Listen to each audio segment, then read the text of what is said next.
Vous n'avez pas peur de mourir. Vous avez peur de découvrir que vous n'avez jamais vécu.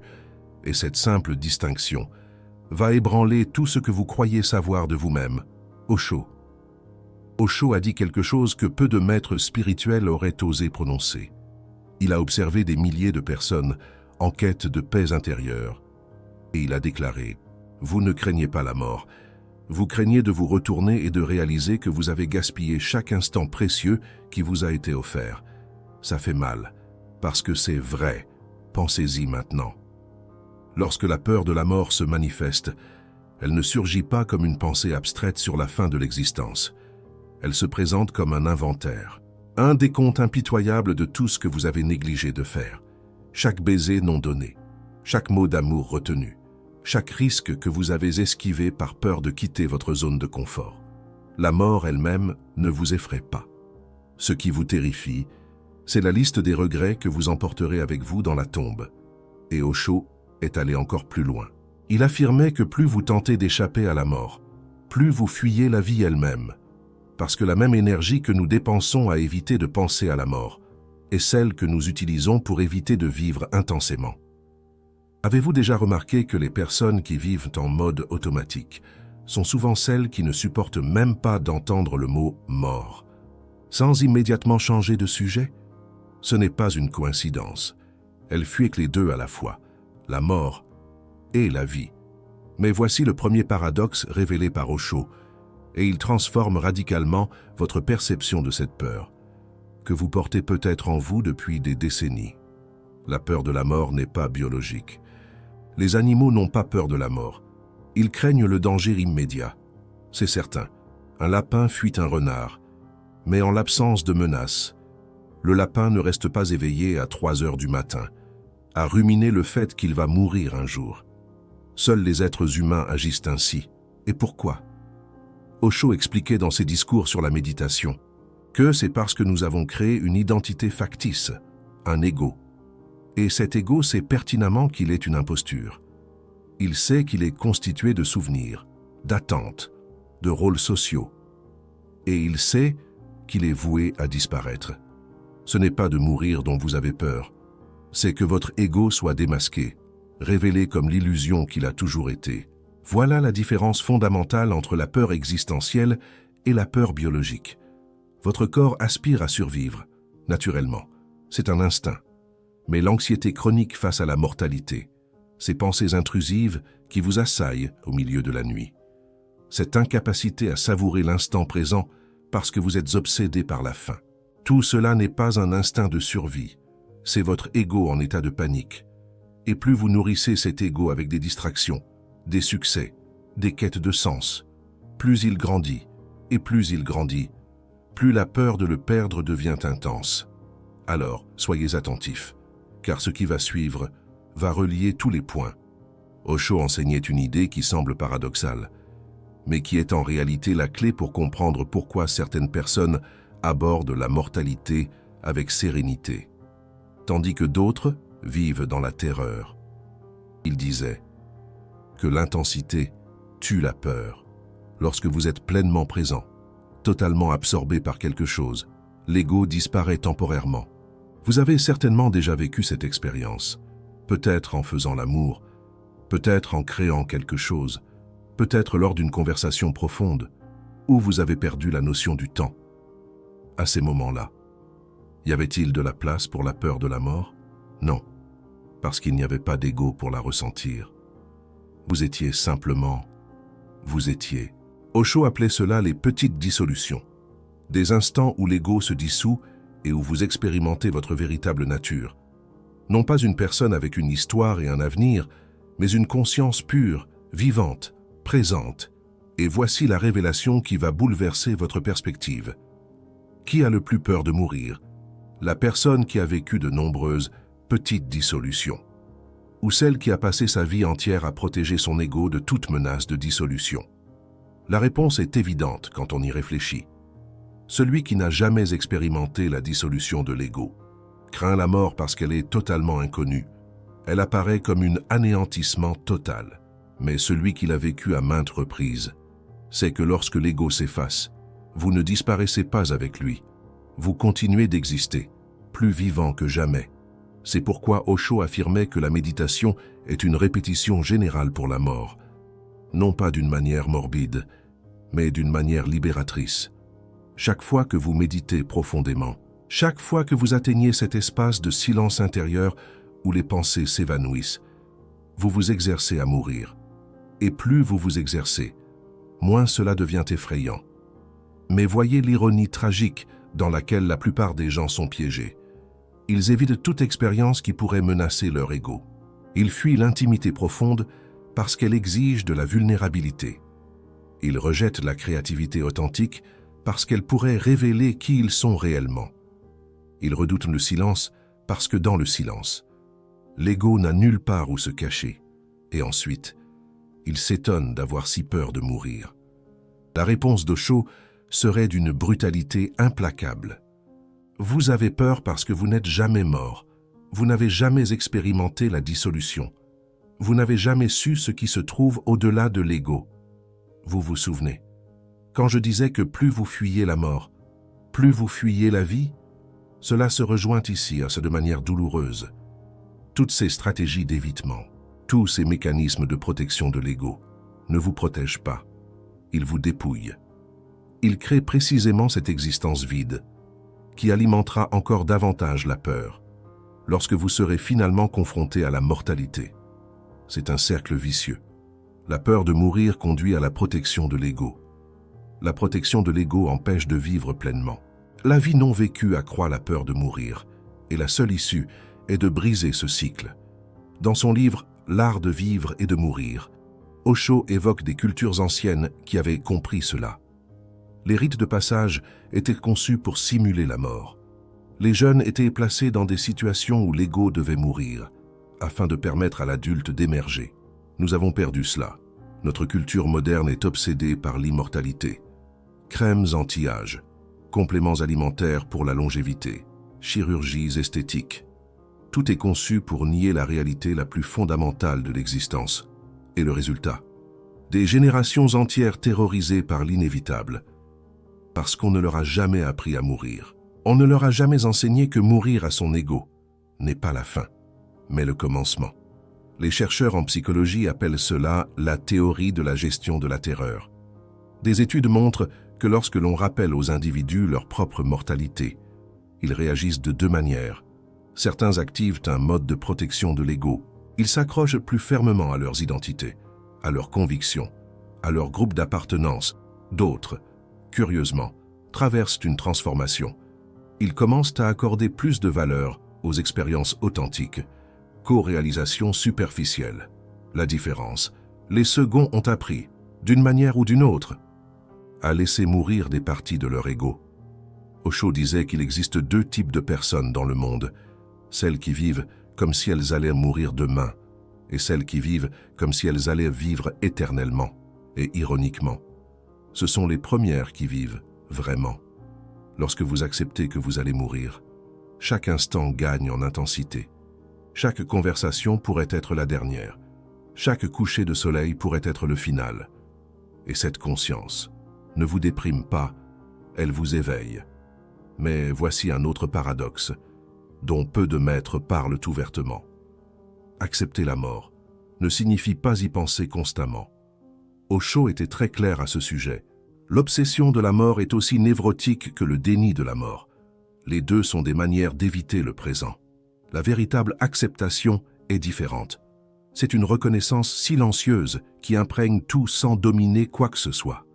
C'est comme être dans une pièce en sachant qu'il y a une porte. Vous ne restez pas à regarder la porte tout le temps, mais vous savez qu'elle est là.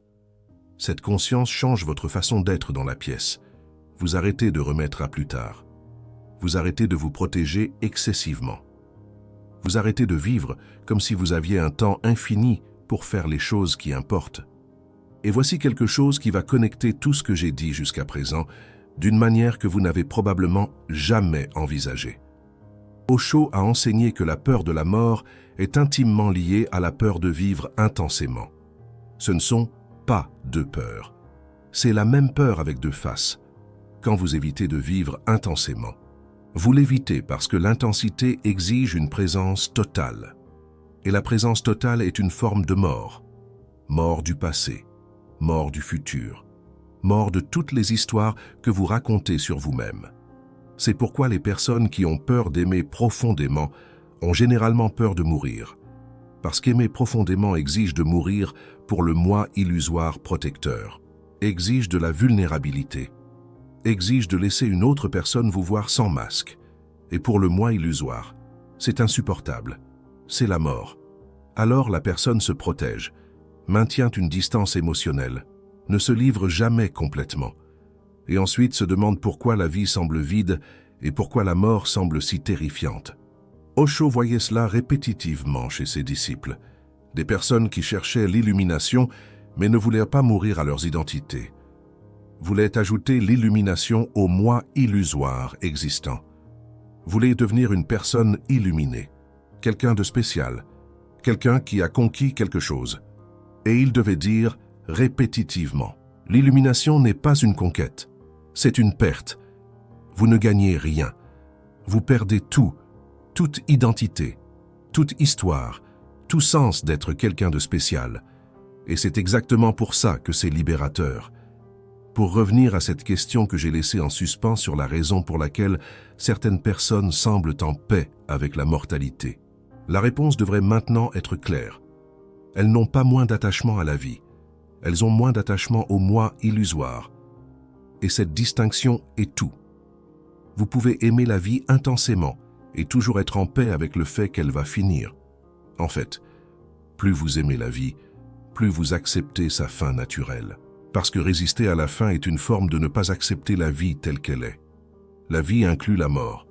Tenter d'avoir la vie sans la mort, c'est comme tenter d'avoir le jour sans la nuit. C'est une fantaisie. Et vivre dans une fantaisie, c'est ne pas vivre vraiment. Osho racontait une histoire sur un maître zen qui était en train de mourir. Ses disciples lui demandèrent s'il avait des dernières paroles. Il rit et dit « J'ai déjà mouru des milliers de fois. Ce n'est que la prochaine. » Ce n'était pas de la bravade. C'était une expérience directe. Chaque introspection profonde avait été une petite dissolution. Chaque moment de présence totale avait été une mort du moi illusoire. La mort physique était simplement la dernière d'une longue série. Et c'est cette liberté qu'Osho voulait transmettre. Vous n'avez pas besoin d'attendre la mort physique pour expérimenter ce qu'il y a de l'autre côté de la peur. Vous pouvez mourir maintenant, pas physiquement, mais pour toutes les identités fausses que vous portez. Vous pouvez mourir à la nécessité d'avoir raison. Vous pouvez mourir à la nécessité d'être approuvé. Vous pouvez mourir à l'histoire de victime que vous racontez peut-être depuis des années. Vous pouvez mourir à l'image que vous avez construite de vous-même. Et chaque petite dissolution de celle-ci va vous montrer quelque chose d'extraordinaire. Vous survivez. En fait, vous flourissez. Parce que chaque couche fausse qui meurt libère de l'énergie qui était prisonnière à maintenir l'illusion. Cette énergie est maintenant disponible pour vivre. Et cela nous amène à quelque chose qu'Osho enseignait sur les relations qui révèlent encore plus sur cette connexion entre la peur de vivre et la peur de mourir. Il a observé que les personnes incapables d'aimer profondément sont les mêmes qui craignent le plus la mort. Et la raison est simple quand vous comprenez la dynamique. Aimer vraiment exige d'abandonner le contrôle, exige de se rendre, exige de faire confiance. Et toutes ces choses sont des formes de mort pour le moi illusoire. Le moi illusoire veut contrôler, veut des garanties, veut savoir qu'il ne va pas être blessé. Et l'amour véritable n'offre aucune de ces choses. L'amour est un saut dans l'inconnu. C'est faire confiance sans preuve. C'est s'ouvrir même en sachant qu'on peut être blessé. Et c'est exactement ce que la mort exige aussi. Abandon, reddition, lâcher le contrôle. Alors la personne qui ne réussit pas à aimer pratique exactement le schéma qui va rendre la mort terrifiante. Elle s'entraîne à ne jamais se rendre, à ne jamais abandonner le contrôle, à ne jamais sauter dans l'inconnu. Et quand la mort viendra, elle va exiger exactement cela. Et la personne n'aura aucune expérience préalable sur laquelle s'appuyer. Osho était encore plus provocateur à ce sujet.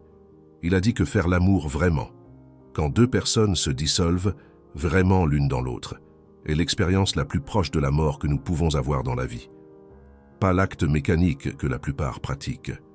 pas la performance pour satisfaire des attentes, mais ce moment rare où vous oubliez complètement qui vous êtes et vous vous fondez avec une autre personne. À ce moment, où est votre moi illusoire? Où est votre peur? Où est la séparation qui définit normalement votre existence? Ils disparaissent.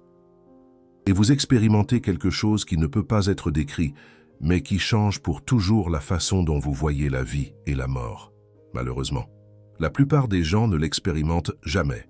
Même en faisant l'amour régulièrement, ils maintiennent une partie d'eux protégée, ne se livrent jamais complètement.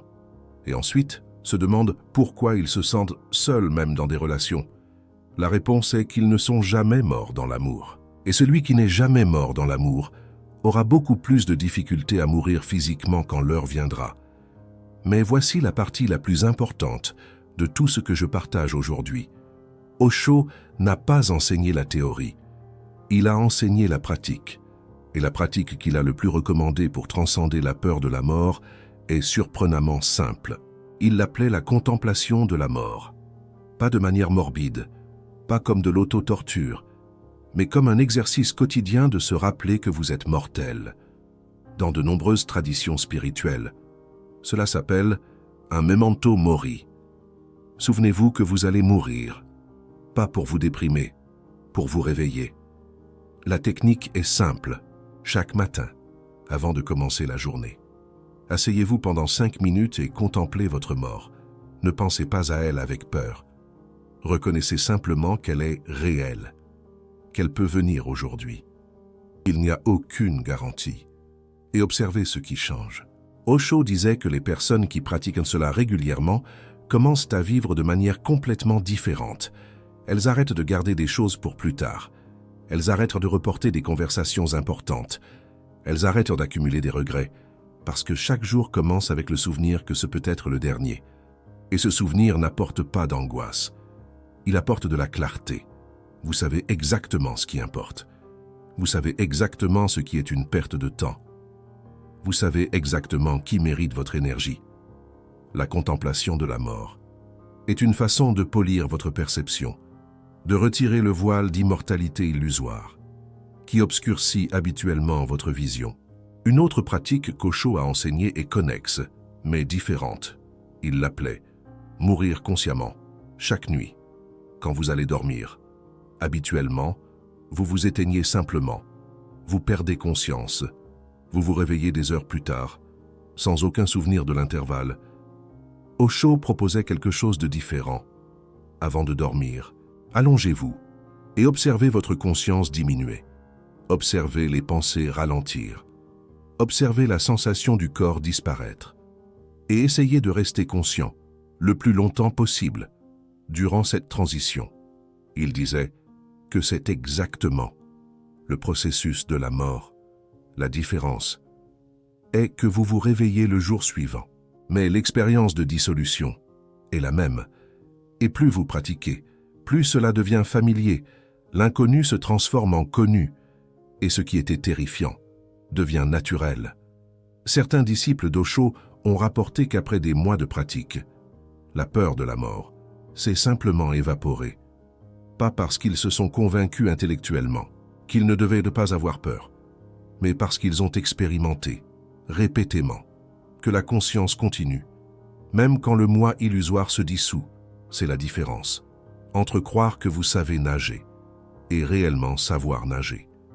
L'expérience directe surpasse n'importe quelle croyance. Et cela connecte avec quelque chose de profond, sur comment nous transformons la peur en liberté. La peur existe dans l'inconnu. Plus quelque chose est inconnu, plus cela paraît effrayant. La mort est la plus grande peur, parce que c'est le plus grand inconnu. Mais si vous réussissez à expérimenter la dissolution répétitivement dans la vie, si vous réussissez à mourir et à renaître tous les jours, la mort finale cesse d'être complètement inconnue. Vous avez déjà été là, plusieurs fois, et vous êtes revenu, pas le corps, évidemment, mais la conscience, ce que vous êtes réellement. Et quand vous savez par expérience directe que la conscience survit à la dissolution du moi illusoire. La mort physique perd sa terreur. Et vous savez que quelque chose va continuer. Vous ne savez pas exactement quoi. Vous ne savez pas exactement comment. Mais vous savez que ce n'est pas une annihilation totale. Et cela suffit pour libérer. Osho a aussi beaucoup parlé de comment la société augmente artificiellement notre peur de mourir. Depuis l'enfance, la mort est cachée de nous. Les hôpitaux sont des lieux séparés où les gens vont mourir, loin des yeux du public. Les funérailles sont des événements brefs, où tous essaient de ne pas montrer trop d'émotions. Dans les cultures traditionnelles, c'était différent. La mort arrivait à la maison. Les enfants voyaient leurs grands-parents mourir. Le corps était préparé par la famille. Le deuil était un processus communautaire qui durait des semaines ou des mois. Les gens grandissaient, familiarisés avec la mort. Elle était une partie naturelle du cycle. Nous avons perdu cela, mais le résultat est que chaque mort paraît un choc, une anomalie, quelque chose qui ne devrait pas arriver. Osho disait que cette négation culturelle de la mort est une des plus grandes sources de névrose moderne. Nous vivons dans une société qui agit comme si la mort était optionnelle, et quand elle arrive, inévitablement, nous n'avons aucune préparation. C'est comme si vous étiez placé dans un avion pour la première fois et qu'on vous dise ce que vous devez atterrir, mais personne ne vous a enseigné comment. Bien sûr que vous allez être terrorisé. La solution n'est pas de feindre que l'atterrissage ne va pas arriver. La solution est d'apprendre à atterrir pendant qu'il est encore temps. Et c'est exactement ce que les pratiques de contemplation de la mort font. Elles vous enseignent à atterrir, elles vous familiarisent avec le processus, elles vous préparent pour l'inévitable. Vous venez de recevoir une perspective sur la mort que des siècles de conditionnement culturel ont tenté de cacher de vous. La vérité que la peur de mourir et la peur de vivre n'est pas un cliché. C'est un diagnostic précis d'une maladie qui afflige presque toute l'humanité. Si cette compréhension a résonné avec vous, considérez cliquer sur le merci. Quand vous soutenez ce contenu, vous ne payez pas pour de l'information. Vous vous positionnez. Vous dites que les vérités inconfortables méritent d'être dites, que vous choisissez d'émerger au lieu de continuer à dormir, que vous préférez affronter les réalités difficiles, à vivre dans une illusion confortable. Maintenant, je vais partager une pratique qui combine tout ce dont nous avons parlé jusqu'ici en un exercice transformateur que vous pouvez commencer aujourd'hui. Osho l'appelait la mort consciente, quotidienne. C'est simple, mais profondément puissant. Quand pratiqué avec constance, choisissez un moment de la journée où vous avez au moins 15 minutes de silence. Cela peut être le matin, avant que tous se réveillent. Cela peut être le soir, après que la maison se soit calmée.